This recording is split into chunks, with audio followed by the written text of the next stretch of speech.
예, 안녕하십니까. 이번 시간에는 가르멜 성인들 가운데서도 성녀 테레사와 쌍벽을 이루는 분에 대해서 좀 살펴보겠습니다. 통상 가르멜 수도에서는 성녀 테레사를 영적 어머니 또는 영적 스승이라고 해서 스승 사자, 어머니 모자를 써서 사모님이라고 부릅니다. 회사의 사장님의 사모님이 아니라요. 영적인 스승이라고 하는 뜻에서 저희 수도에 내에서는 그렇게 성녀 테레사를 사모님이라고 부르고요.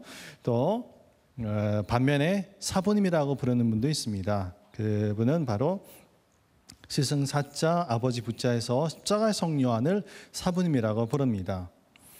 이 십자가의 성 요한은 교회 역사상 위대한 신비가로 불리는 분으로서 하나님에 대한 깊은 신비 체험을 하신 분이자 무엇보다도 이 체험을 체계적인 철학적, 신학적 개념을 가지고 글을 쓰시고 풀어내심으로써 오늘날 우리들에게도 주옥 같은 그 영성 세계에 대한 이야기를 전해주시는 아주 대표적인 가톨릭 교회의 신비가로 분리되는 분입니다. 이 십자가의 성 요한께서 쓰신 작품들, 예를 들면 가르멜의 산길, 또 어두운 밤, 영혼의 노래 같은 작품들을 보면은 하느님을 향해서 나아가는 영혼이 어떤 과정을 통해서 세상과 자신에게서 이탈하고 또 어떻게 성화돼서 하느님께로 나아가는지, 그리고 성화된 다음에 어떻게 하느님과 신비적으로 합의를 하는지 아주 구체적으로 설명하고 계십니다. 흔히 가톨릭 교회 역사상 가장 위대한 신학자로 회자되는 분이 13세기에 활동하셨던 토마스 아퀴나스 성인을 꼽습니다. 그러나 그건 신학적인 관점에서 볼 때 그렇다는 것이고요. 영성적인 관점에서 보면은 좀 말이 다릅니다.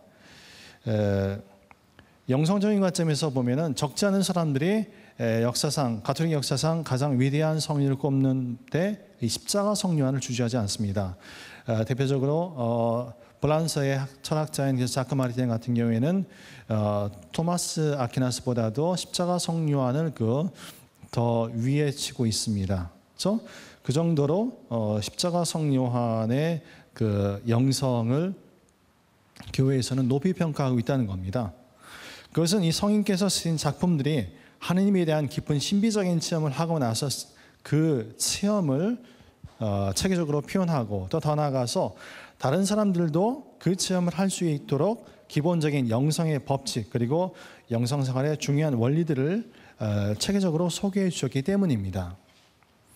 그러면 먼저 이 성인은 어떤 분이신지, 그리고 그분이 어떻게 삶을 사시면서 영성적인 어떤 여정을 걸어왔는지, 이런 그분의 생애에 대해서 좀 살펴보도록 하겠습니다. 성인의 세계는 크게 5개의 시기로 구분할 수 있습니다.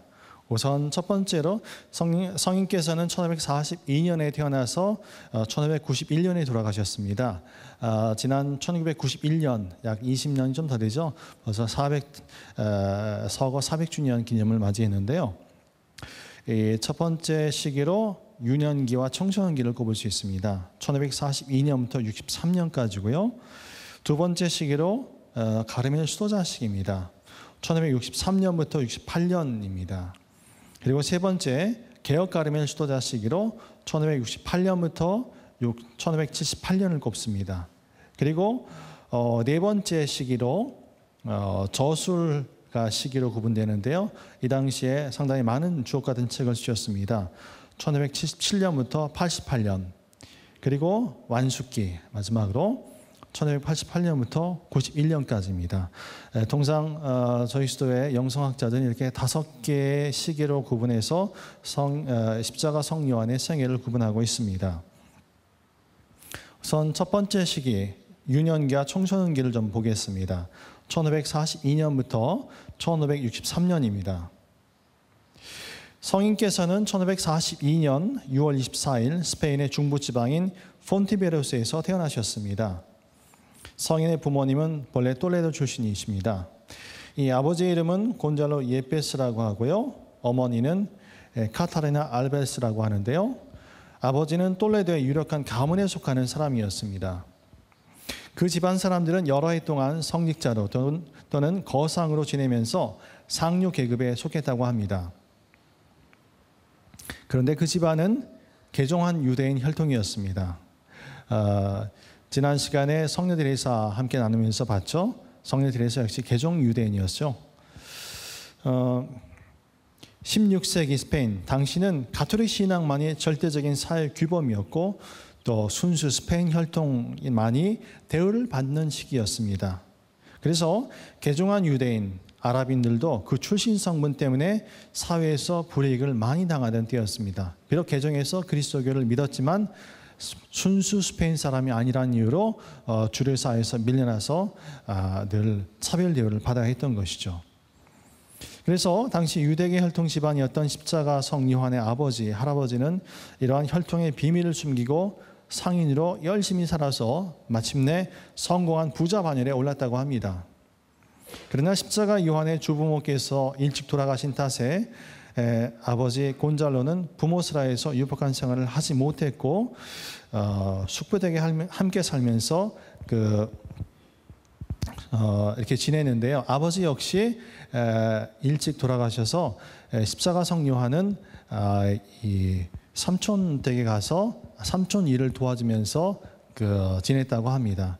그래서 어린 시절 물론 이제 부잣집이었지만 삼촌 집에 사는 거하고 아버지 집에 사는 거 크게 차이 있잖아요, 그렇죠? 그래서 삼촌 집에 지내면서 좀 힘들게 지냈다고 합니다. 어쨌거나 삼촌 일을 도와주면서 상업, 그러니까 물건 팔고 배달하고 하는 일들 이런 거를 많이 도와줬습니다. 그래서 많은 출장을 다녀야 했고요. 그 중부지방, 스페인 중부지방의 작은 마을인 폰티베로스라고 하는 곳에도 일 때문에 자주 들르곤 했습니다. 그리고 바로 여기서 장차 아내가 될 카타리나 알바레스를 만나게 됩니다. 카타리나 알바레스 역시 톨레도 출신인데 일찍 부모님을 여의고 전에 친분이 있던 그 마을의 한 부인을 도와주면서 얹혀 살던 중이었습니다.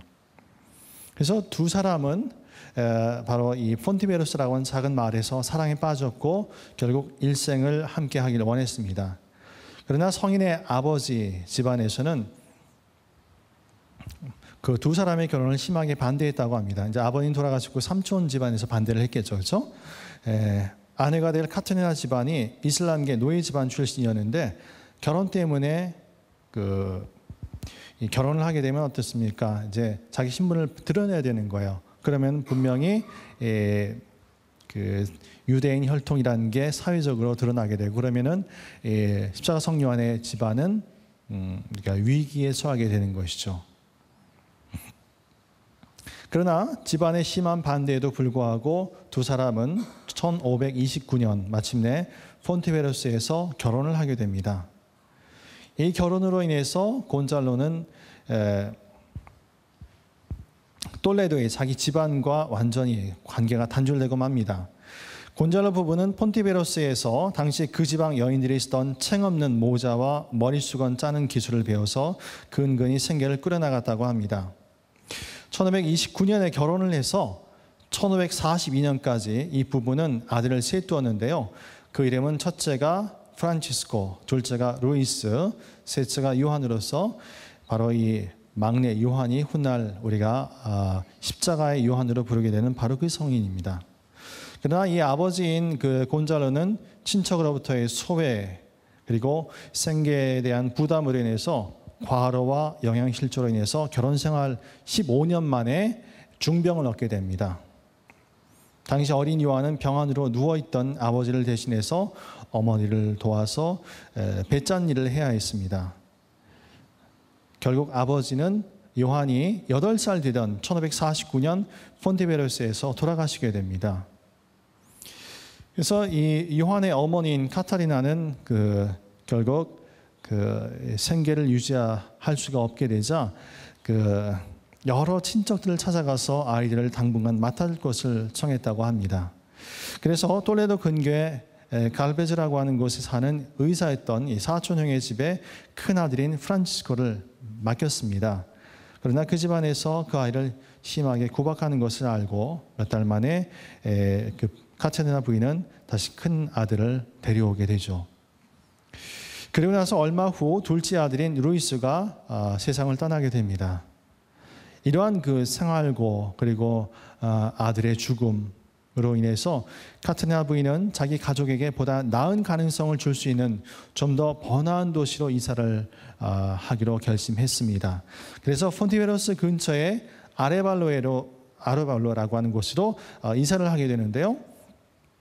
그곳에서도 형편이 나아지지 않았습니다. 그래서 1551년 그 근처에 더 큰 번화한 도시에 속하는 메디나 델 campo로 이사를 하게 됩니다. 그래서 십자가성 요한의 태어나기는 폰티베로스에서 태어났지만 실제로 그 유년기와 청소년기 그리고 수도에 입회 전까지의 모든 시기를 메디나 델 campo에서 지냈기 때문에 탄생기는 폰티베로스지만 실제적인 고향은 메디나 델 campo라고 말할 수 있는 겁니다. 성인 스스로도 메디나 델 campo를 자신의 고향처럼 생각을 했습니다. 십자가 성 요한이 살던 당시에 이 메디나 델 campo는 대도시는 아니었습니다. 그러나 나름대로 큰 번영을 구가하던 아주 부유한 도시에 속했습니다. 특히 이 도시는 상업이 번창했는데요. 그냥 상업이 아니라 국제무역시장이 정기적으로 쓰는 곳이었습니다. 그래서 1년에 2차례 국제무역시장이 있었고요. 국제무역시장이 섰다는 것은 그만큼 그 유럽의 여러 그 거상들이 와서 물건을 팔고 또 거기서 나는 여러 가지 특산품들을 사서 외국으로 수출하는 여러 가지 활발한 그 거래가 이루어지다는 거예요. 그러니까 돈 거래도 많았고, 그러니까 자연스럽게 도시에 부가 들어올 수 있는 그런 매개가 됐고요.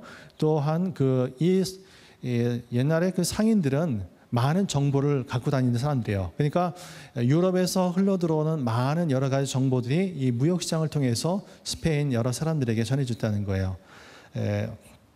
그래서 십자가 성 요한은 이러한 분위기의 도시를 한껏 만끽하면서 유년기를 보냈습니다. 성인이 이 도시에 이사 올 당시 나이는 9살이었습니다. 당시 메디나 델 campo에는 교리학교가 있었는데요. 이 학교는 가난한 집안 아이들이나 고아들을 위한 것이었습니다. 여기서 요한은 읽고 쓰는 것을 배우고 처음으로 정규 공부를 하게 됩니다. 요한은 나름대로 공부를 잘 따라갔다고 합니다. 그리고 이 도시에 있던 아우구스티노 수도회 그 수녀원에서 미사 복사도 매일 했습니다. 요한은 어머니를 도와서 일도 하고 또 공부도 하고 놀기도 했지만 또 일찍부터 고생을 하면서 자라서 같은 또래의 다른 소년들에 비해서 한결 민감하고 생각이 깊은 아이라는 인상을 사람들에게 주었다고 합니다.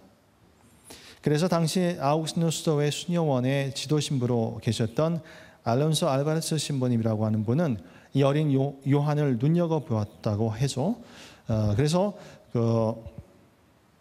결국 이 알론소 신부님이 운영하던 그 메디나 델 campo 외곽에 있던 부바라고 하는 병원이 있는데 이 신부님은 부바 병원의 원장이셨습니다. 신부님은 이 성실하고 사려 깊은 이 어린 아이를 도와주기로 결심하고 자신의 병원에서 남자 간호사로 일할 수 있도록 요한을 이렇게 발탁을 하게 됩니다.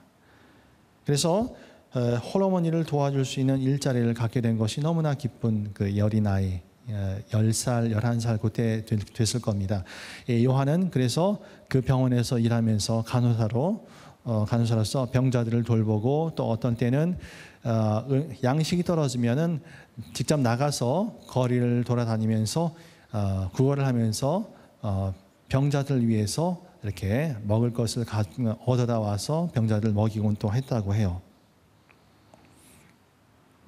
이런 요한이 마음에 들었겠죠, 병원장이. 그래서 알론소 알바레스 신부님은 당시 그 도시에서 예수의 신부님들이 새로 설립한 학교에서 교육을 받을 수 있도록 요한에게 기회를 주게 됩니다. 오늘날에 비교하면 고등학교라고 할 수 있는데 오늘날 고등학교보다는 좀 수준이 높은 그런 학교였던 것 같습니다. 성인은 이 학교에서 문법과 수사학, 또 형이상학, 또 라틴어, 스페인 고전 등을 배웠습니다. 요한은 1559년부터 63년까지 4년간 이 학교에서 공부했다고 합니다.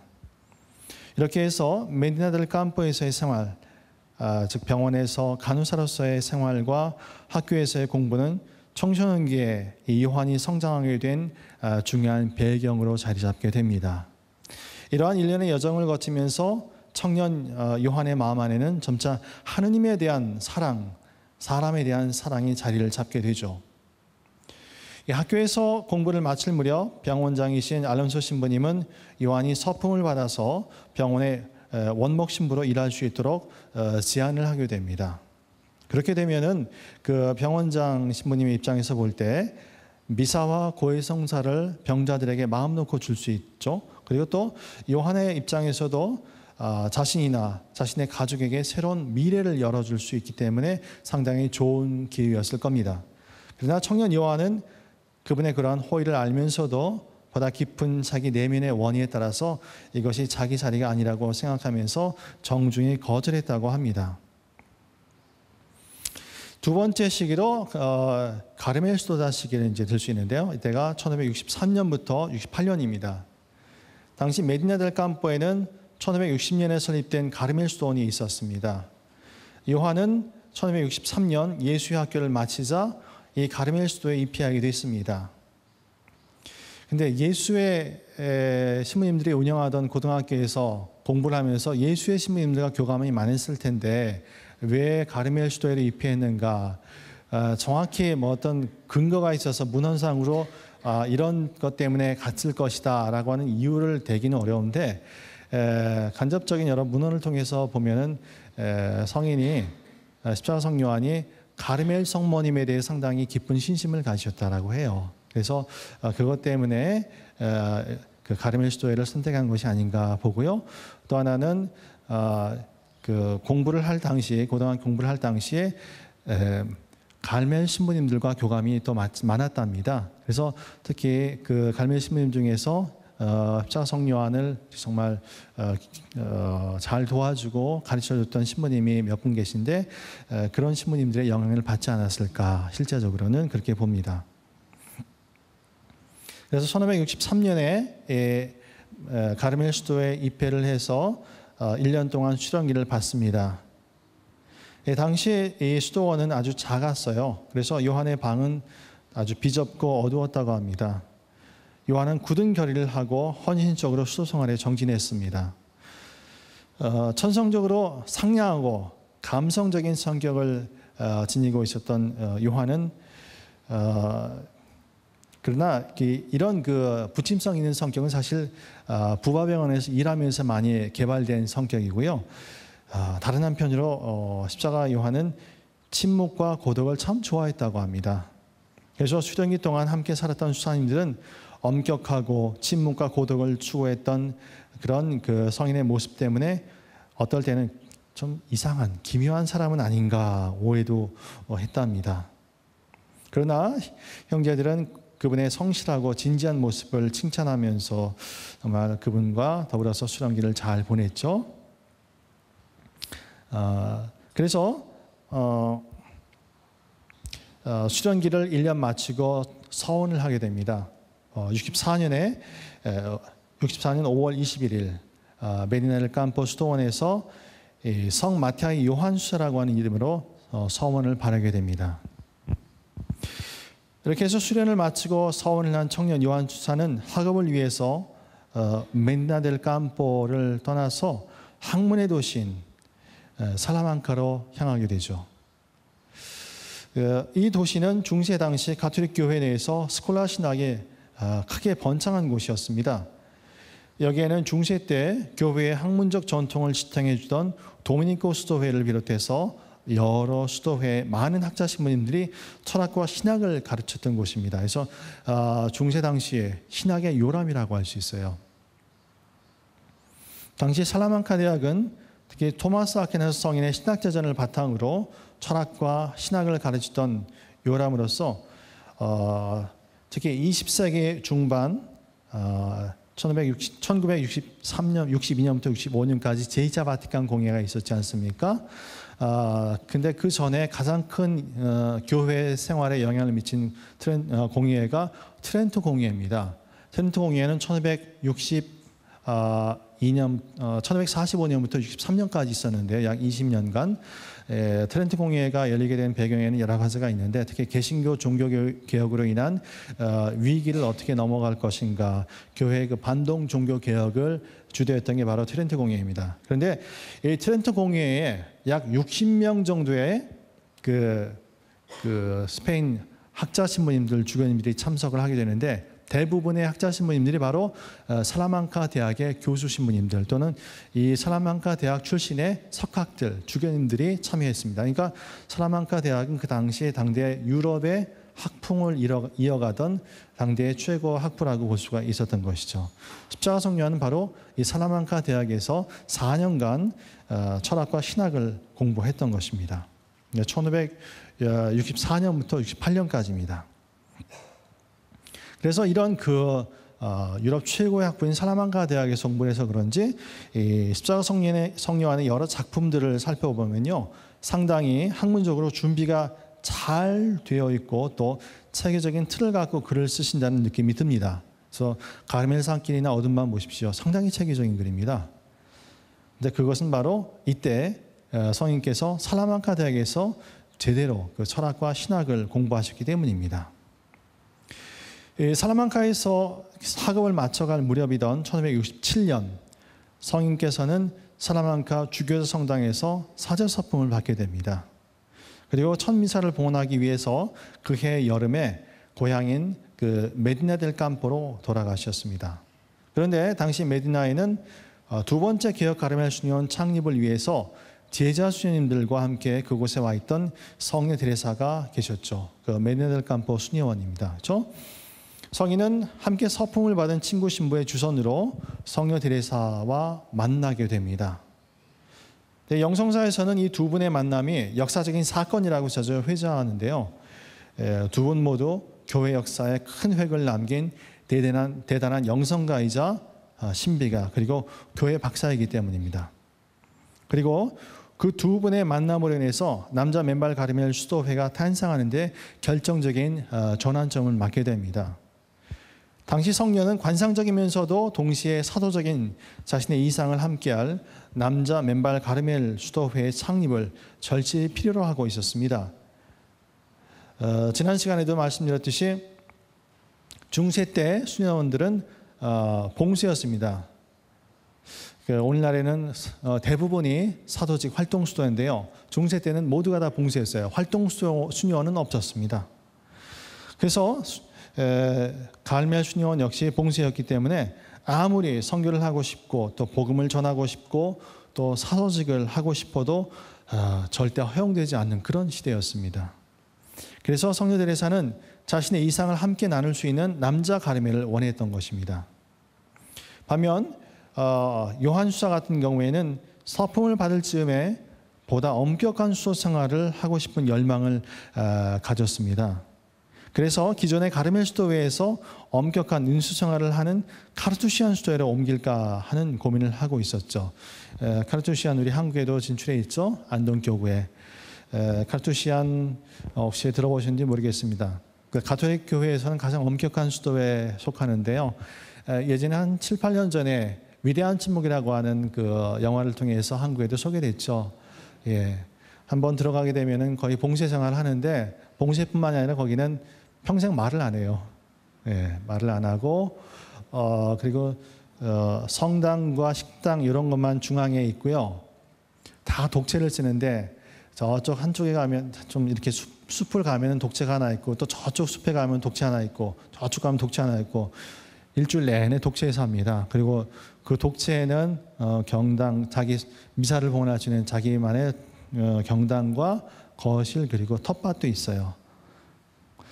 또는 이제 수도원마다 조금씩 다른데 수도 내 큰 건물 안에 독방들이 있는 경우도 있어요. 그러면은 주방 수사님이 그 음식을 준비해 가지고 수레로 가지고 다니면서 왜 교도소 가면 독방 있잖아요.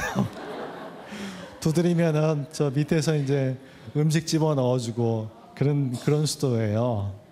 거기는 이제 특별히 격리된 그런 수도 교도소 같은 수도입니다. 그래서 웬만해 가지고는 정말 살기 어려운 정말 특별한 성소를 받은 사람만이 갑니다. 근데 이 십자가 성요한이 바로 그때 이 수도회를 가고자 했던 것이죠.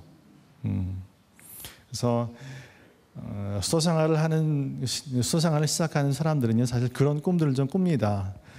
저 같은 경우도 이제 봉쇄 가르멜 생각을 했기 때문에 찾아갔는데 봉쇄 가르멜 수요일 갈멜 수녀원 있죠. 예, 그래서 제가 처음 받은 성소는요 봉쇄 가르멜 수녀원입니다, 사실은. 그랬는데 이제 수녀님들이 거기 외부 수녀님이 여기는 수녀원이라고 수도원을 가라고 해서 제가 본당 찾아가서 다시 주소 받아서 갔던 게 27년 전에 그 인천에 있는 저희 수도원이었습니다. 예. 예. 이렇게 해서 어쨌거나 그 1567년 천미사를 봉헌하러 고향을 찾아갔던 십자가의 성 요한은 성녀 데레사와 역사적인 만남을 갖게 됩니다. 그리고 이 두 성인 성녀는 의기투합을 하게 되고 결국 그 이듬해에 남자 개혁 가르멜을 창립하게 되는 그런 사건을 만들게 되죠. 예.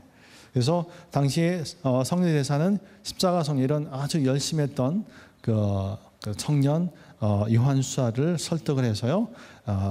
우리도 그런 수도회가 있다. 그리고 그렇게 지금 준비를 하고 있는데 수사님께서 우리 수도의 첫 멤버가 되는 것이 어떠냐라고 설득을 하게 되는데요. 그 얘기를 듣고 십자가 성요한이 오케이를 하되 조건을 하나 걸었죠.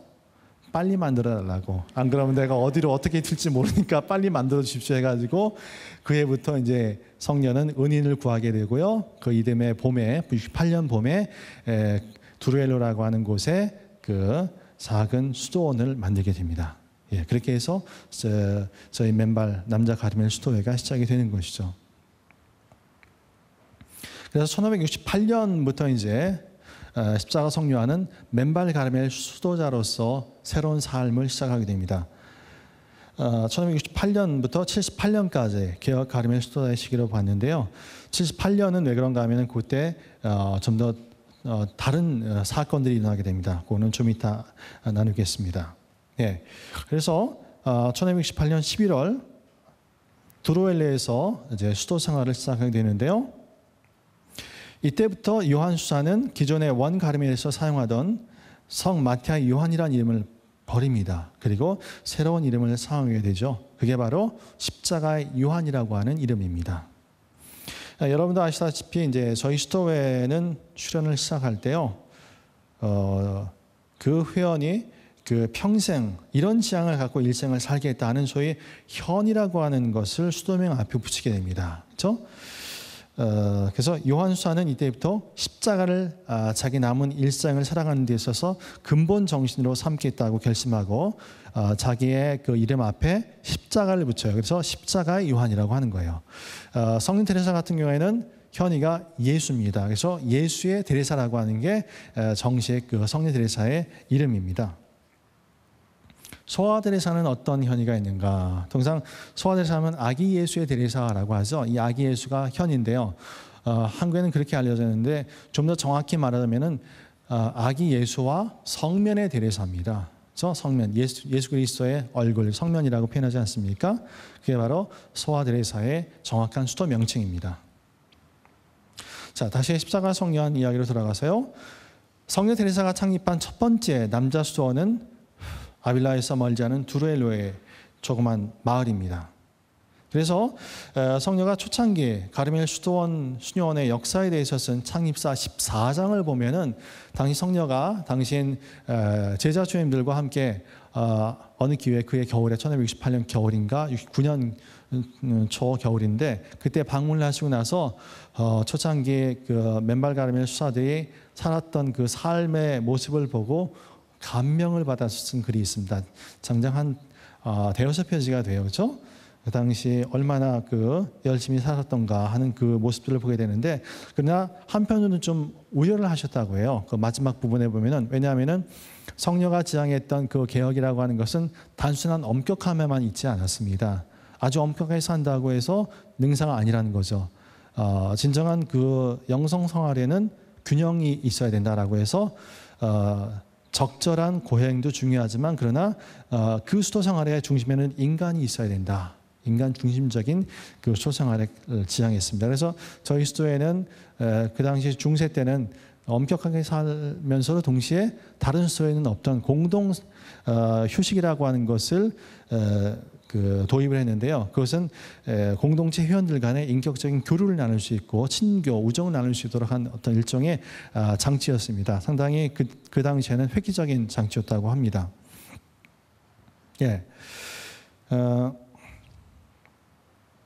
그 당시 초창기 그 맨발 가르멜 수사님들 십자가 성료안을 위해서 여러 신부님들은요. 그 당시에 정기적으로 마을로 내려가서 그 강론도 하시고 강의도 하시고 성사 집전도 하시고요. 그러나 돌아와서는 늘 기도, 묵상에 전념하셨고 소식을 하시고 단식도 하시고 철저한 그 고행상을 하셨습니다. 점차 이분들의 수도 생활에 대한 명성이 널리 퍼져나가기 시작했죠. 그래서 이들과 함께 하려는 지원자들이 많이 생겨나기 시작했습니다. 그래서 기존의 그 두로엘로 수도원으로는 소화할 수 없을 만큼의 이제 지원자가 들어오자 이때 그 이듬해 1569년 70년 그래서 두로엘로를 뒤로 하고 그 근처에 만세라라고 하는 정확한 명칭은 만세라 대 아바호입니다. 만세라의 은인의 도움으로 새로운 보다 큰 집을 이제 얻어서 개조를 해서 거기서 수도 생활을 하게 됩니다. 예. 그리고 나서 1571년 그 이듬해 십자가 성료안은 마드리드 근처에 그 알칼라 데 에나레스라고 하는 도시가 있는데요. 대학 도시입니다. 근데 이 알칼라는 그 유명한 게 그 1400년대 말에 그 스페인 당대 그 학교를 이제 대학을 짓게 된 게 알칼라 대학인데 살라만카 대학과 더불어서 스페인 최고 학부라고 일컫습니다. 유럽에서도 꼽는 대학으로 속했는데 그 당시에는 바로 이 알칼라의 그 수도원을 짓게 됩니다. 그리고 학생 수도원인데요. 십자가 성료안이 그 알칼라 그 수도원의 원장으로 부임하게 됩니다. 알칼라는 또 유명한 게 있어요. 그 돈키호테 쓰신 분 있죠? 예, 세르반테스의 고향입니다. 그래서 여러분들 나중에 혹시 순례하실 때 알칼라 한번 가보십시오. 알칼라 대학과 그 세르반테스의 집 반드시 가셔야 됩니다. 예, 아주 유명한 곳이에요. 그래서 십자가 성료안은 그 알칼라 수도원에서 원장으로서 지내시면서 알칼라 대학에 출강도 하십니다. 공부도 하시고요. 그래서 알칼라 대학 들어가 보면요, 구 알칼라 대학이라고 있는데 그 알칼라 대학 그 대강실 가면요, 알칼라 대학에 상당히 그 학제가 엄격했기 때문에 역사적으로 박사가 몇 명 없답니다.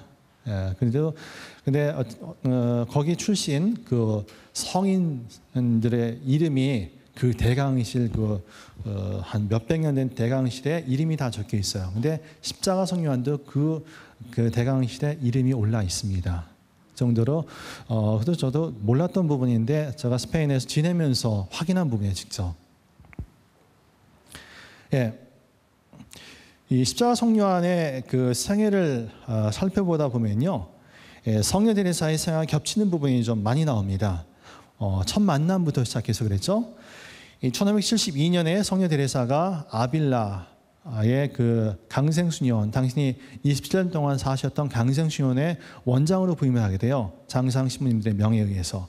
근데 그때 성녀가 장상 신부님들의 명에 의해서 원장으로 부임하시면서 했던 첫 번째 일 중에 하나가 수녀원을 보다 영성적으로 쇄신하기 위해서 지도 신부님을 초대하는데 그 지도 신부님이 그 당시 알칼라에 계시던 십자가 성료안이었습니다. 그래서 십자가 성료안은 그래서 1572년부터 시작해서 만 5년, 77년 말까지 아빌라에 머무시면서 성녀 테레사를 도와주셨습니다. 그래서 강생수녀원의 지도 신부로서 수녀님들의 미사뿐만 아니라 영적 삼당, 영적 지도, 강의도 도맡아 하시게 됩니다.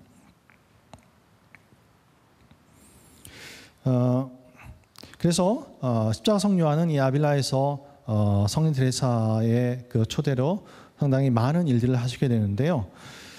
1577년 12월 말 원가르멜 수사님들에 의해서 그만 납치가 되죠. 예.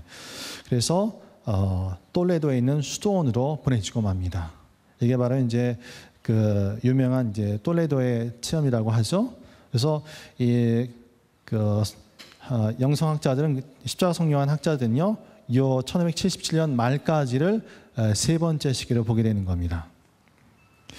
1578년부터 1588년 요 네 번째 시기인데요, 저술가 시기로 구분을 합니다. 77년 말에 그 성인께서 그 납치된 다음에 바로 다음 날 톨레도 수도원으로 이제 이송이 되죠. 그리고 나서 거기서 약 8개월간을 그 감옥생활을 하시게 됩니다. 이 톨레도 시절이라고 이제 표현을 하는데, 이때 그 성인은 상당히 많은 주옥 같은 작품을 쓰게 되는 체험을 하게 됩니다. 이 체험은 무엇보다도 하느님 사랑에 대한 깊은 체험이자 동시에 하느님의 부재, 즉 하느님이 계시지 않다고 하는 어두운 밤에 대한 체험이기도 했습니다. 성인은 이 체험을 바로 톨레도에 있는 가르멜 수도원에서 하셨습니다. 통상 이 성인전을 보면요, 이때 십자가 성요한이 감옥에 갇혔다라고 표현을 하는데, 정확한 말은 감옥에 갇힌 게 아닙니다. 감옥에 갇힌 게 아니라 중세 때는요, 지금 그런 게 사라졌지만 중세 때는 말 안 듣는 수녀님들 있죠. 이런 분들은 수녀원이나 수도원에 수방인데 수방 하나를 따로 할애를 해서 좀 근신하라고 며칠이나 뭐 몇 주 이렇게 독방 사용을 하도록 하는 겁니다. 그게 이제 일종의 벌을 준 거죠. 예. 근데 이제 십자가 성령 같은 경우에는 그 당시 개혁 가르멜 수도회 운동이 이제 크게 일어나니까 원 가르멜 신부님들이 이 개혁 가르멜 운동을 저지하기 위해서 그 개혁 가르멜 운동의 대표적인 인물로 이렇게 존경받았던 십자가 성요한을 납치해서 약 8개월 동안을 감금하게 되는 겁니다. 그 수도원의 수방에서. 그러나 수방이었지만 거의 감옥 같은 그런 아주 비참한 생활을 했다라고 해요. 그 식사할 때도 이제 수도원 그 식당에 가게 되면은 식사는 안 주고 그 식당 한가운데 무릎 꿇게 해놓고선요, 돌아가면서 수하님들의 그 십자가 성요한 채찍질하고 뭐 하여간 여러 가지 많은 그 비인격적인 형벌을 부과했습니다. 그러나 십자가 성요한은 이 당시 8개월을 지내면서 인간적으로는 상당히 비참한 생활을 했지만 동시에 영성적으로는 깊은 하느님 체험을 하시게 돼요.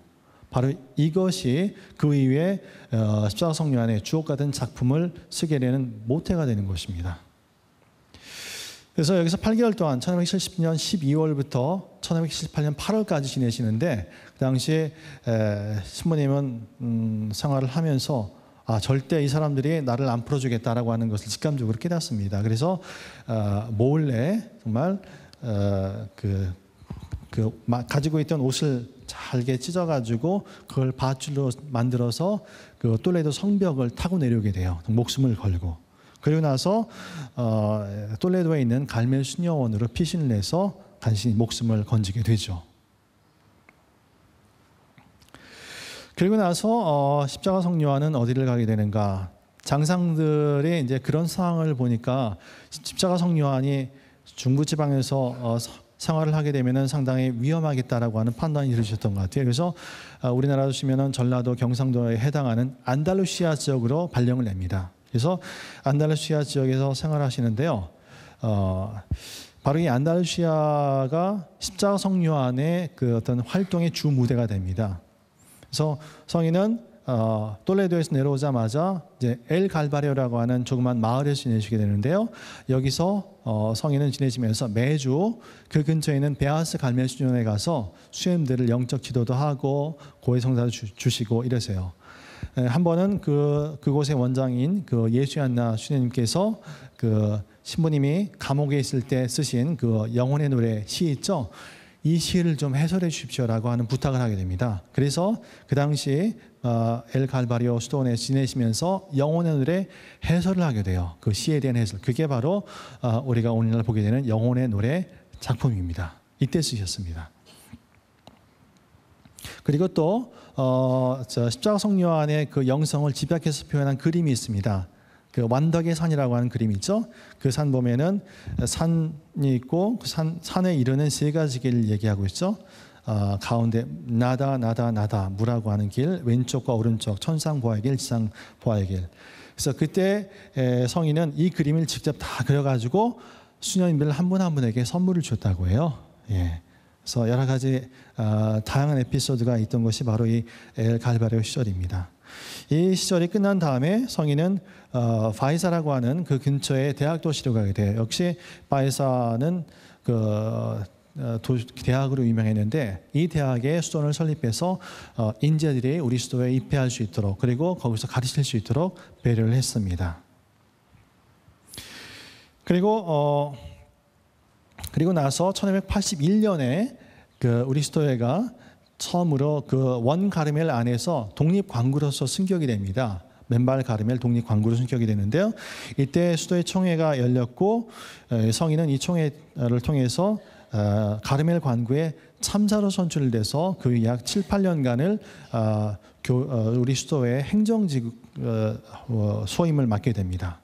그러면서 1582년에는요 그라나다 수도원의 원장으로 부임을 하시게 됩니다. 그라나다 유명하죠. 그 아람브라 궁전의 추억으로 유명하지 않습니까?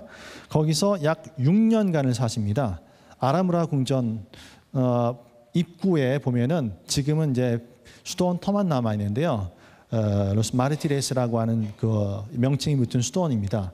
여기서 만 6년을 지내시면서 많은 사목 활동을 하세요. 그리고 더불어서 틈틈이 그 성인은 톨레도 감옥에서 쓰였던 그 시, 영혼의 노래뿐만이 아니라 여러 가지 습작으로 쓴 시가 있는데 그리고 그 이후에 엘 갈베로 시절에 쓰였던 여러 가지 그 책들, 갈멜산기가 어두운 밤 있죠.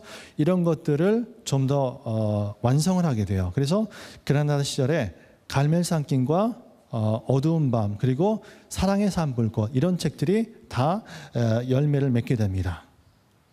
그래서 십자가 성녀안의 주 무대하면은 안달루시아지만 그 중에서도 그라나다가 가장 손꼽히는 지역입니다. 그리고 나서 만 6년을 그라나다에서 지내신 다음에 세고비아 수도원으로 이제 발령을 받게 되죠. 세고비아에서 성인은 원장으로서 다양한 활동을 하시게 되고요. 특히 세고비아 수도원을 설립을 하세요. 그 건물을 짓는데 당신이 직접 이 벽돌을 이고 수도원 공사 직접 하십니다. 그러면서 틈틈이 그곳 신자들, 수도자들에게 영성기도도 하시고요. 그리고 나서 1588년 이때 여러 가지 일들이 있었는데 그 중에 하나가 성인이 그 당시 총장이 되셨던 도리아 신부님과 개혁 성향이 맞지 않았습니다. 그것 때문에 그리고 또한 그 당시 그 갈멜 수녀들과 관련해서 갈멜 수녀들의 도움이 되는 몇 가지 결정이 있었는데 그 도리안 신부님이 그걸 반대를 하세요. 십자가 성녀는 그걸 지지를 하고 그런 여러 가지 충돌을 빚게 되자 그 당시 행정부에서는 십자가 성녀안을 멕시코로 그 파견하게 될 것을 이제 결정을 하게 됩니다.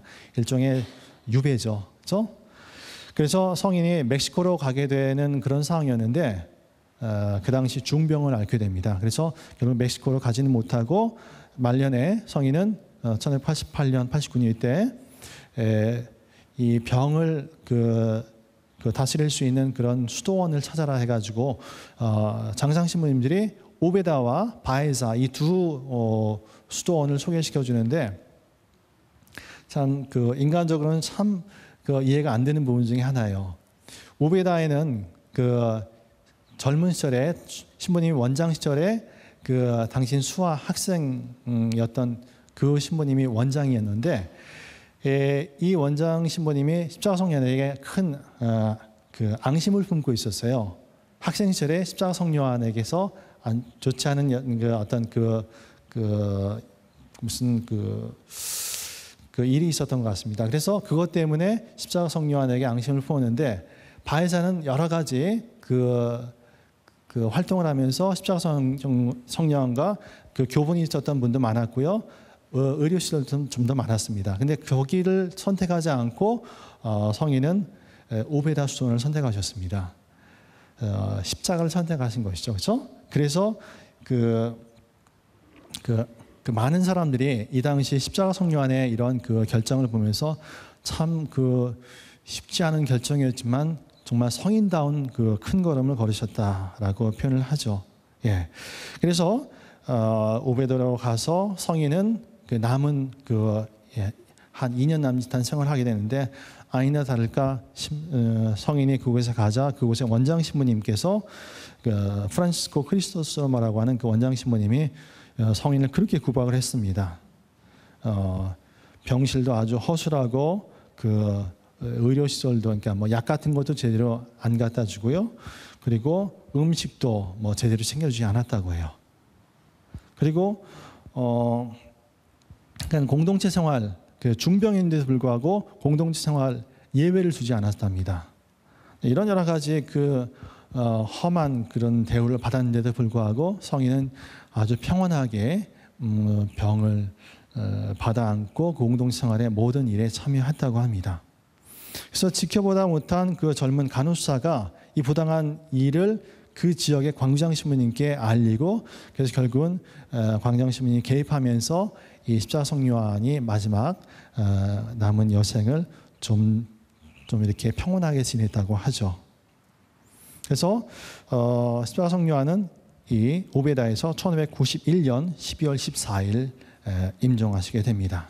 많은 수하님들이 둘러싸인 가운데.